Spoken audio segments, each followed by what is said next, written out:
Nous sommes actuellement effectivement dans une évolution démographique très importante, bientôt 9 milliards d'humains sur Terre, et il faut absolument pouvoir réfléchir au futur de l'alimentation de l'humanité. Les protéines sont un des éléments majeurs de ce challenge. La production agricole mondiale représente 10 milliards de tonnes tous les ans.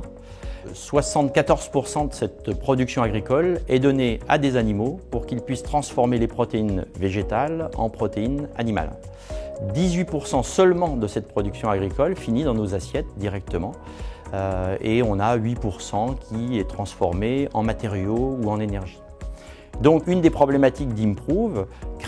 centre de recherche dédié aux valorisations des protéines végétales créé il y a 4 ans, c'est de pouvoir répondre aux attentes d'industriels qui souhaitent mettre au point, développer de nouveaux produits contenant des protéines végétales et permettant de s'inscrire dans cette thématique globale et démographique. Alors, la plateforme technologique d'Improve regroupe un ensemble de technologies qui permettent de fractionner la matière végétale de manière à obtenir des sous-fractions dont certaines vont être assez riches en protéines. On peut prendre par exemple un exemple de graines de févrole qui sont des graines qu'on peut sortir du champ,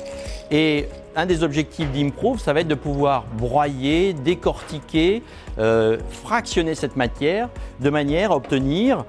différentes fractions, notamment des farines qui peuvent être très riches en protéines. Sur la févrole, on peut obtenir des fractions allant jusqu'à 70% de protéines.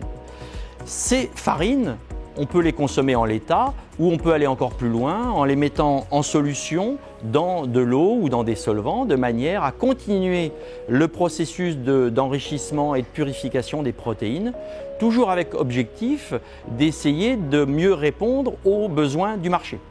Et les besoins du marché peuvent être soit d'avoir des protéines très pures, très fonctionnelles, complètement exemptes de goût et de couleur, ou au contraire des farines plutôt grossières qui contiennent non seulement des protéines mais d'autres constituants qui rentreront dans la matrice alimentaire.